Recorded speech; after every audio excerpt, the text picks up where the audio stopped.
Global Today, खबर जो करे असर। इकाई,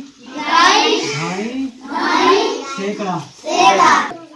अब नीचे कितना है? इसके नीचे 3। तो कितने डंडे खींचेंगे हम? 3। तो कितने? 3। इधर क्या करेंगे? जसपुर की गुर्जर बस्ती के 65 बच्चों की शिक्षा पर संकट मंडरा रहा है, जहां 14 सालों से चल रहा एक वैकल्पिक शिक्षा केंद्र अचानक बंद कर दिया गया था। 7। वैसे नीचे क्या है ये? 8। तो नीचे भी हम कितने डंडे खींचेंगे? 8। तो 1, 6। हाल ही में ग्रामीणों के दबाव और नेताओं की मध्यस्थता के बाद यह केंद्र तो दोबारा शुरू हुआ है, लेकिन फिर से बंद होने का डर अब भी बना हुआ है। उधम सिंह नगर के जसपुर विधानसभा क्षेत्र के करणपुर की गुर्जर बस्ती में 50 सालों से रह रहे 65 परिवारों के बच्चे इसी शिक्षा केंद्र में पढ़ते थे। ये परिवार पशुपालन पर निर्भर हैं और आर्थिक रूप से कमजोर हैं। 2009 में केंद्र सरकार की एक योजना के तहत यहां वैकल्पिक शिक्षा केंद्र की शुरुआत की गई थी। यहां के 65 बच्चे टीन शेड के नीचे पढ़ाई करते थे, लेकिन 31 मार्च 2024 को इस केंद्र को बिना किसी आदेश के बंद कर दिया गया। बंद हो गया है। कब से चल रहा था वो? ये सन 2009 से चल रहा था। क्या हुआ फिर? बीच में बंद कर दिया ये 31 मार्च को। क्यों कर दिया गया? क्या पता चला नहीं, फिर ना कुछ, ना अच्छी ना बुरी, ना कुछ, ना कोई लिख दिया, ना कोई दिया, ऐसे बंद कर दिया। तो आपके द्वारा आपने किसी विभाग से, विभागीय अधिकारी से बात की? करी रावत जी से करी 2 बार। रावत जी कौन? रुद्र रावत जी ने बात की, उन्होंने ऊपर से आदेश बंद करना आ गया है। उनको आपने अपनी परेशानी बताई? बताइए, बच्चे हमारे पढ़ने नहीं जा सकते हैं कि बंद हो गया, हम क्या कर सके, तो ऊपर से बंद हो गया है। आपने कारण बताया स्कूल में क्यों नहीं जा सकती दूसरी जगह? हाँ, यहाँ से हाथी है, जंगल है, सब चीज़ है, खड्डे हैं, फड्डे हैं, रास्ता सही नहीं है, नहीं जा सकते बच्चे हमारे। स्कूल का कोई वाहन आ सकता है? नहीं आ सकते हैं, क्योंकि जितने सूखे में आ सकता है, कीचड़ पानी गर्म नहीं आ सकता है। बरसातों में क्या स्थिति होती है? बहुत गारा कीचड़ पानी है, तो आप नहीं आ सकते बरसात। तो आगे का क्या रहेगा आपका? हमारा केंद्र यहीं चालू होना चाहिए, हम बच्चे पढ़ रहे हैं हमारे। सरकार से मांग? जैसे कि हम बच्चे हमारे यहीं पढ़ना चाहिए, सब चीज़ सुविधा बच्चों को मिलनी चाहिए, पूरा सब चीज़ मिलनी चाहिए। क्या जो सब चीज़ चाहिए हमें। या लाइट की व्यवस्था भी नहीं है? लाइट कुछ नहीं, ना पानी भी नहीं, हेडपम्प भी नहीं, हेडपम्प नहीं लगाया बच्चों को पीने के लिए। इसलिए कहना चाहते हैं कि ये स्कूल बंद नहीं होना चाहिए, और हम इतने गरीब परिवार के लोग हैं कि हमारे बच्चे यहाँ से बाहर भी नहीं जा सकते, क्यों रास्ते इतने ख़राब हैं, जंगल में जानवर का बहुत डर है।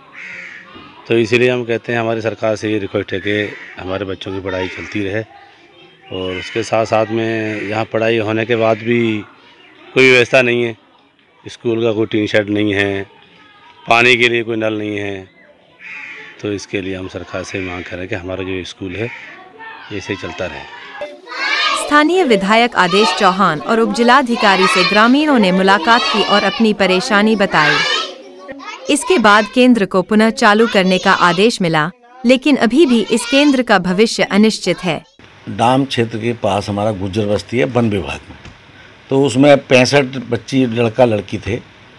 वहाँ से क्योंकि कोई रास्ता नहीं है, इसलिए वैकल्पिक व्यवस्था करी गई थी 2009 से, जो आज तक चल रहा था। लेकिन अप्रैल में अचानक सरकार ने बंद करने का फरमान जारी कर दिया अधिकारियों के द्वारा। जब वो गुर्जर बस्ती के बच्चे और उनकी महिलाएं वो मेरे पास आए, तो मैंने शिक्षा मंत्री जी से बात की और उनके जो निदेशक थे उनसे बात की। तब जाके उन्होंने आश्वासन दिया था कि हम इसको किसी व्यवस्था के तहत चलाएंगे, क्योंकि पहले वो चाह रहे थे कि हम उनको वाहन का पैसा देते हैं और वो पड़ोस के स्कूल में जाके पढ़ें।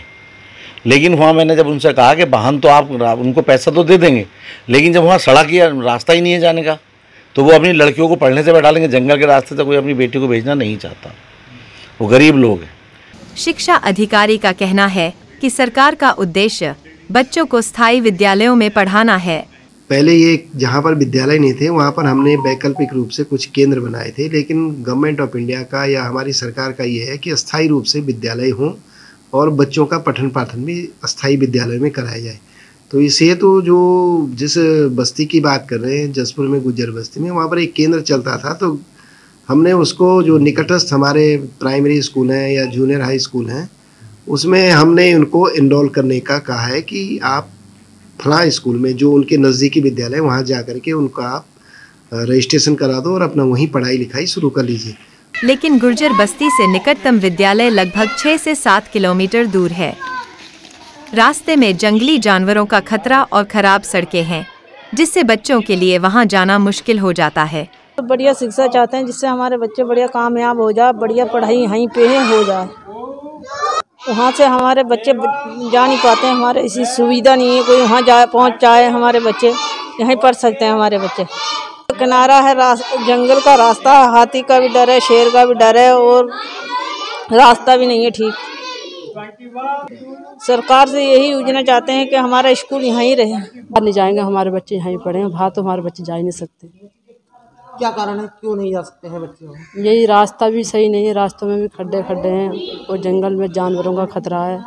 बाहर नहीं जा सकते बच्चे पढ़ने के लिए। हमारे स्कूल के लिए इसी यहीं सुविधा होनी चाहिए।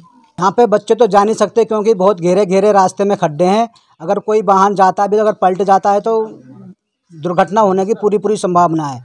और दूसरी बात, यहाँ पे जंगली जानवरों का बहुत भय बना रहता है, कोई बच्चा बाहर जा नहीं सकता। इसीलिए यहाँ पे एनएसटी केंद्र बहुत ज़रूरी है सर चलाने के लिए। गुर्जर बस्ती के बच्चों की शिक्षा एक महत्वपूर्ण मुद्दा है और यह जरूरी है कि सरकार और प्रशासन इस ओर गंभीरता से ध्यान दे।